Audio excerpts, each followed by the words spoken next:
Yo, what up? What's poppin'? Back at it again with another video for y'all. I just want to chat with y'all this morning, and I got another question for y'all. School is back, and people are still like having discussions about the safeties at school because of all of the school shootings that have happened. The school shooting that had happened at that elementary school last year in Texas. But the question that I have for y'all is, has school became one of the most dangerous places for kids to be because of all of the school shootings, all of the bullying that goes down? Like the fights that be happening at school. Has school became one of the most dangerous places for children to be, for kids to be, for teenagers to be? Let's have a discussion about this. Chat with me, engage with me, drop me a comment in the comment section. Has school became one of the most dangerous places for kids to be? I'm gonna give you my answer. And this is not all schools, but you do have some schools where pretty much fights be breaking out just about every day.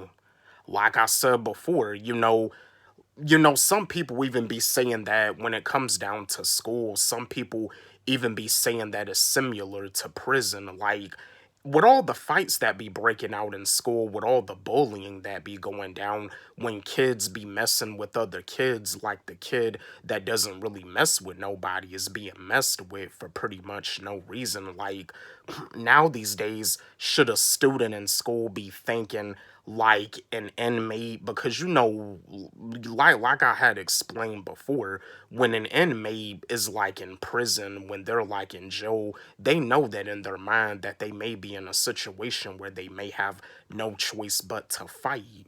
And you see, principals always be saying, and teachers be saying too, that fighting is not tolerated here in school. But now these days, I don't know. It seems like with the bullying that is getting out of hand, like now these days, do students gotta have that mindset like an inmate in prison? Do students gotta like have the mindset that they may be in a situation where they may have to fight because with all the bullying that be going down, they know that they may be in a situation where they may be messed with for no reason. So yeah, but it's not all schools, but you do got some of these schools where fights pretty much be happening every day because of the bullying and everything. So to answer the question, I do feel that with some of these schools, like if it's a school where fights pretty much happen just about every day, I do feel that those are the type of schools that are like dangerous for kids and teenagers to be in. And it's like a decent amount of schools that are like that too. Where fights happen every day, stuff like that. And still the principal keeps on saying that fighting is not tolerated here. But that's the thing about it. I mean, if you a principal at a school that's pretty much like in the hood, that's in the ghetto, and that's another thing too. Like, I mean, when it comes down to the ghetto, when it comes down to the hood, I mean, you probably do got like maybe a few white people that live in the hood. But other than that, when it comes down to the hood, when it comes down to the ghetto, you usually don't see no white people in the hood. If you see a white person in the hood, they're probably like the only person that lives in the hood. They're probably the only person that lives in the ghetto. There's no other white person but them that lives in the ghetto. So like, as a white person, like, you a principal at this school that's in the ghetto. Like, as a white person, if you've never like been in the ghetto, you don't know how it is to be in the ghetto. You don't know how it is to be like a teacher or a principal at a school that's in the ghetto. You know what I mean? But I mean, don't get me wrong. Like, when it comes down to the ghetto, like, we can come together as a community to make the ghetto a better and a safer place, to the point where it's no longer a ghetto, where it's no longer the hood. We can come together to make it a better and safer place, and we can come together to make these schools a better and safer place. Because of all of the bullying that goes on in school, with all of the school shootings that be going on, it's starting to kind of seem that school is not really like a safe place for kids to be at now these days. And like I said, I know like a lot of you parents out there, a lot of y'all's anxiety is like going through the roof, because of all of the stuff that be going down. You know what I mean? But yo, I just wanted to ask y'all this question. And that's another thing too,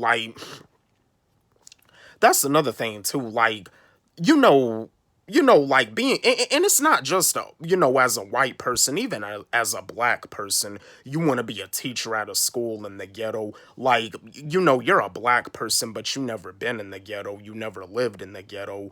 You don't know how it is to be in the ghetto. Like as a black person, you was born and raised in the suburbs. You grew up in the suburbs. And there was probably other black kids that you grew up with in the suburbs, or maybe y'all were probably like maybe the only black family that lived in the suburbs. Who knows, but I mean, we can come together to make things better in this world. All we got to do is come together, and we got to wake up. So, and that's another thing too. As a black person, you don't know how it is being in the ghetto, or being like a teacher or a principal at a school in the ghetto, talking about saying fighting is not tolerated here. You teaching at a school that's in the ghetto. You teaching at a school that's in the hood. But like you know, we can come together to make things better and to make things safer. But it's very important to realize that when it comes down to being in a situation like being in the hood, being in the ghetto, you don't know how it is being in the ghetto. Like, you gotta understand and you gotta realize you have to gain some experience, that you're in the hood, you're in the ghetto, you're in a different type of environment. And yeah, this is an environment that you're not used to at all, because you never been in it before. So yeah, and that's another thing too. And I want to give a shout out to Papa Duck, because I know he has spoke about this too. But just like with a lot of these sitcoms back from the day, back from the 70s, black sitcoms like Good Times, Sanford and Son, What's Happening, That's My Mama. Like, Good Times was like a show that had white writers. And I remember one of the actors on the show, Thelma, she like had explained that, like, as black actors, they pretty much had to help the white writers, because like, the white writers, they didn't really know how it was growing up in a black household. They didn't really know how it was, growing up in a black household, being in the ghetto in Chicago, living in, like, living in an apartment.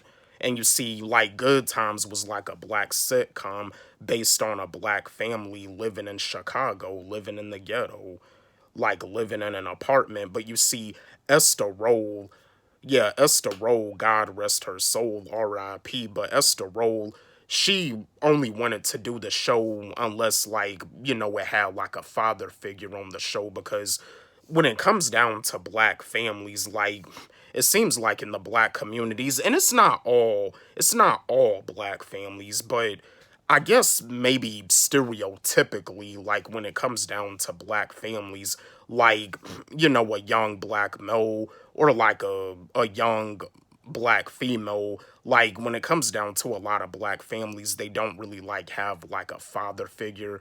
Like, in the black community, you have like a lot of single mothers. And again, this is not all black families, but you see, Esther Roll, she didn't want people to go by the stereotype. She only wanted to do the show unless there was like a father figure on the show, and that's good. That's a great idea, to show the positive side of how the black community can be a lot more better. But yeah, and again, this is not all black families because even in white families, you got white single mothers. You got young white males that grow up without their father. You got young white females that grow up without their father too. You got young white males that even grow up without their mother, and you got young white females that grow up without their mother too. So a lot of this stuff is just stereotypes. I mean, that's why when it comes down to certain memes, I take a little offense because a lot of these memes are like stereotypes, and some of the stereotypes are kind of negative. So yeah, that's why I don't really, like do any memes. I don't really find certain memes like entertaining. Like if it says black people be like, you better eat that chicken, like I take a little offense to that because it's stereotypical. So yeah, I just wanted to share this video with y'all. Just a question that I have for y'all this morning. Chat with me, engage with me, drop me a comment in the comment section. Let me know how you feel. Has school became one of the most dangerous places for kids to be? Don't forget, like, subscribe, hit the notification bell on my channel, comment, share, like the video. Love y'all.